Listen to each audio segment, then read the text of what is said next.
Things to look for when you're purchasing a used bike. Could be 1 year old, could be 10 years old. Basically, you want to look for stuff that the bike isn't going to tell you what's going on, or the owner may not tell you what's going on because he doesn't know or he doesn't want to tell you. So it's up to you to make a good look. You can do all your research in the world. You can prepare as much as you want, but you still might get screwed. We're going to look at the bike like you brought it into the shop. I'm going to look with my eyeballs, and I might feel with my fingers too. But we're looking at the usual wear and tear items, things that your body comes in contact with. So your butt with the saddle, is the saddle torn? Is it bent? Do we have rails that are bent a little? Maybe the guy came down on a big jump and his big butt just kind of bent everything.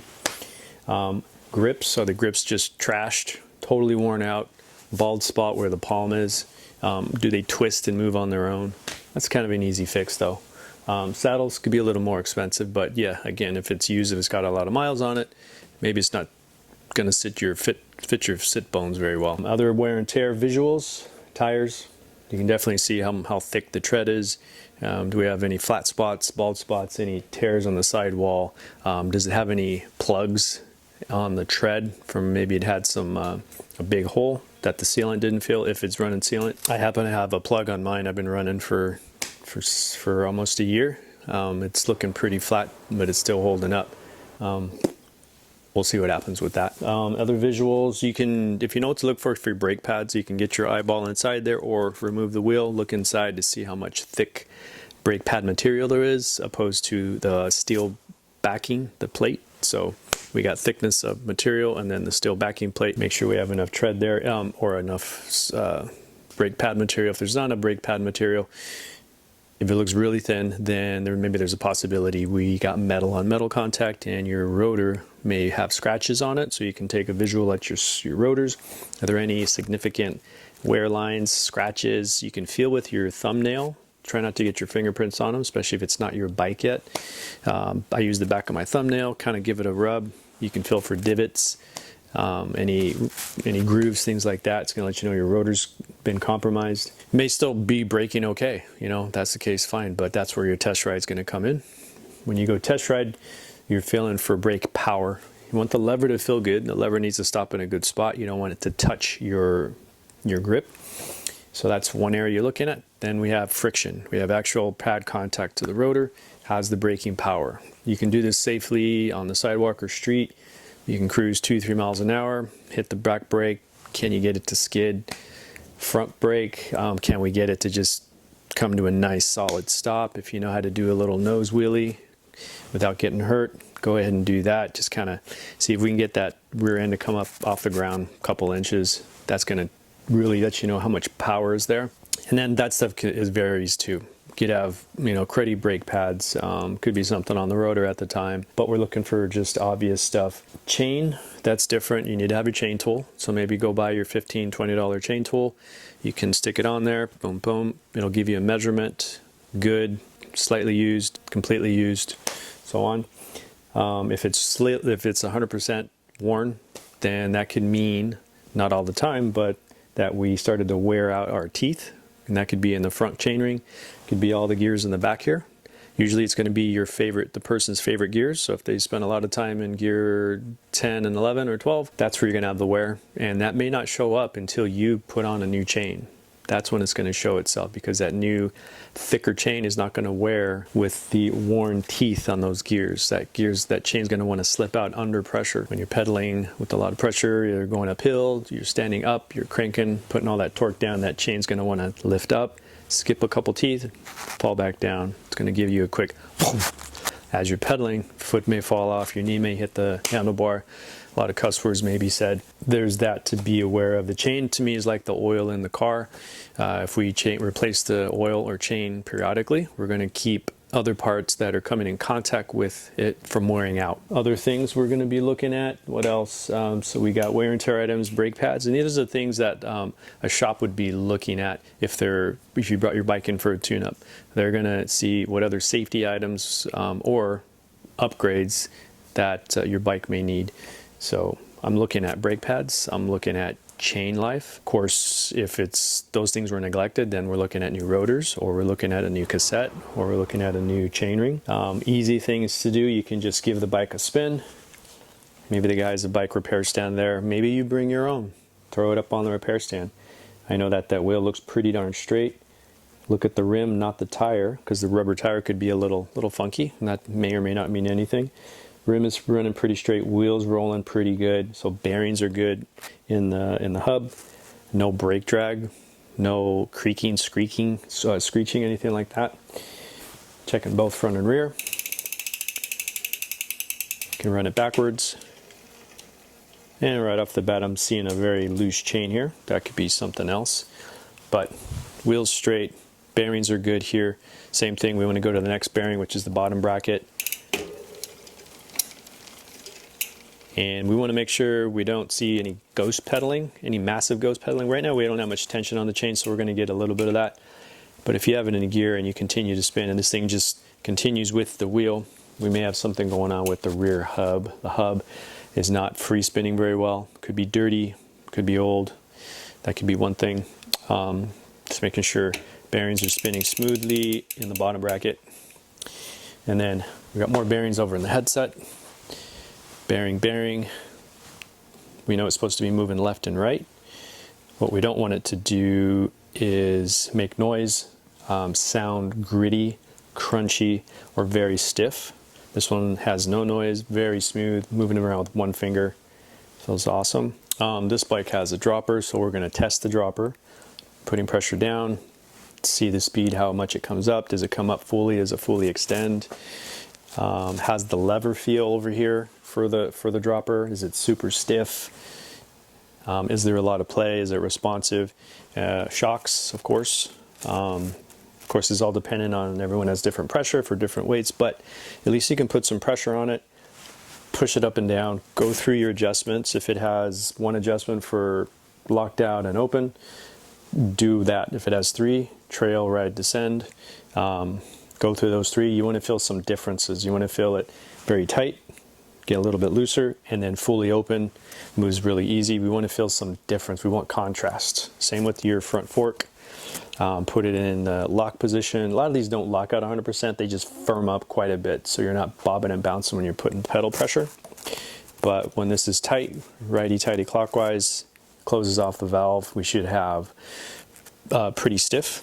So when you're putting pressure, it should feel pretty tough, and then open it all the way to the other end. Just go from one end to the other. Do opposite. Let's feel some contrast. Open it up all the way. Boom. Give it some pressure. We want that shock to compress and then come back up. And then of course the rebound. If you're not familiar with all this stuff, rebound and compression, get familiar with it before you go out there. Rebound is going to control how quickly it decompresses and how quickly the fork comes up. That's getting a little technical. That person may have it to a certain count, so you might want to check with them. If they don't care if you twist it around and leave it wherever, that's fine too. Or have your counts, go ahead and tighten it clockwise, count your clicks, mark that down. But you want to tighten it up. For rebound, after you compress, you want to let it up quickly, let it spring up. If you're tight, righty-tighty all the way, it's going to decompress very slowly. Some are very noticeable, some are not so noticeable. And then you're going to loosen it up, lefty-loosey. Of course, it's upside down in most cases. Open that up all the way counterclockwise.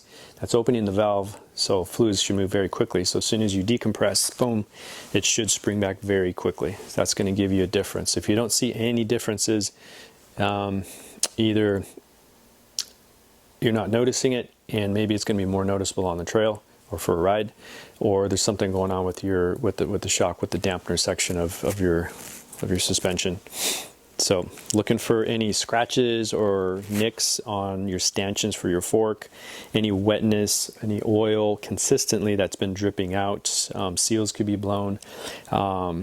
Scratches on the stanchion. Oil could be leaking through there when it's on that compression. And then of course our dropper, same thing. That's a stanchion. We got a stanchion, looking for scratches, gouges, things like that. Lots of heavy leaking, a little bit of wetness, or maybe they just greased it, so there's going to be a little bit of grease there. So see what the difference is. Pedals, of course, those have bearings too. This one spins just okay. Yeah, just okay, a little stiff, but most guys are going to replace pedals and put their own going on, go through all the gears and shifting. Either do it in the stand or go take it for your spin, which, you know, might make more sense. Definitely, you want to take it for a test ride, get your body weight on it, get some pedal pressure on it. It can be totally different out on a test ride opposed to the repair stand. And go through every gear scenario, whether you're a 1x10, 1x11, 1x12, or you have 2 gears here or 3 gears. Go through every scenario, even if it's cross chaining. It should be able to do it.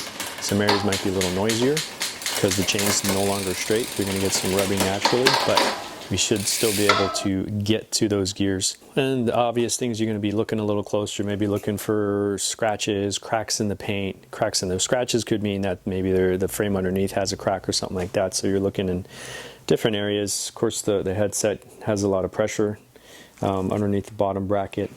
If it's carbon, if you see something that's suspicious, usually we're using something like a quarter, and we're tapping that area. So if you have a suspicious dent or paint chip here in the middle, we're going to start from the outside and just continue. And right in that middle, it just went to a low thud, went from high pitch to a low thud, telling you that the structure has been broken, been compromised in some way. Of course, if it's a beautiful paint job, you may not want to be using a quarter or nickel, but something similar to get the same effect. When you're going for your test ride, you're also listening for noises. You're listening for creaks, snaps, clicks. Is it happening on a pedal rotation? Is it happening when you're seated? Is it happening when you're turning, when you're standing up? Which gear is it happening in? Those things can help figure stuff out. You're running a full suspension, then we have a lot of different pivot points. A lot of areas are pivoting. In this case, we have one, and where I'm pointing to one, there's one on the other side. So we got 2, 4, 6, 8, 10. We have 10 pivot points that I could see right off the bat. So every time we get a movement, we could have a creak, a crack, something like that. So it may not always be suspect of the bottom bracket, but it could be here in the suspension system. So it's good to get some background. Where's this bike been? What kind of rider that person was? Are they aggressive? Did the bike sit more than it actually was ridden? So with these full suspensions, these bearings can probably go years without being replaced. But is it at year 3 and the bike's been ridden hard, and now you're going to be looking at replacing all these bearings? Something you're really expecting. Do we have missing nuts? You know, caps, are bolts stripped out? Are they blown out because they just kept taking their crankset off, you know, once a month because they were maybe washing it with a high pressure? So they had to keep getting in there and cleaning and re-greasing. Do we have compromised bearings? You know, areas for the seals, things like that. Do we have missing spokes? You know, that stuff you don't find out until maybe a mechanic works on it to go true the wheel and be like, oh, hey, you're missing a spoke, buddy. I once rode on a broken spoke for about 2 or 3 rides. Didn't realize it was broken until the spoke started tapping the other spoke. And I was like, what is that ding, ding, ding noise? Here I can see some scratching on the paint. That's just letting me know that the chain at one point went over into the frame. The high limit screw wasn't adjusted properly. This is cosmetic for the most part. If it's carbon, depending how deep it is, it could, you know, mean some more serious issues going on. I can see there's scratches on the sides, maybe scratches on the derailleur, so the bike had gone down a few times. Either it crashed or laying over. We got lots of chipping right over here, which is a weird spot. Usually stuff like this is probably from, maybe the bike was being chained up, maybe it was being ridden to school, maybe it was being thrown in the back of a pickup with 2 or 3 other bikes thrown on top of it. That's where most of your scratches and dents come from, just from transport or poor transport. Any upgrades you decide to do to this bike, maybe look at that area specifically, like, you know what, I really want to upgrade that shock when I get this bike. Take a look at your bolts. A lot of these bolts are a soft aluminum, and if somebody's been in there a few times, that soft aluminum bolt is now ovalized, stripped out, and that's just more work, more headaches. Maybe it's missing a bushing inside there, a very proprietary bushing, so now you got to go track down that bushing. And if it's an obscure brand, maybe it's not sold in a shop, maybe it's all online, where are you going to find those parts? So do your homework if you're going to be doing upgrades. If I left anything out, feel free to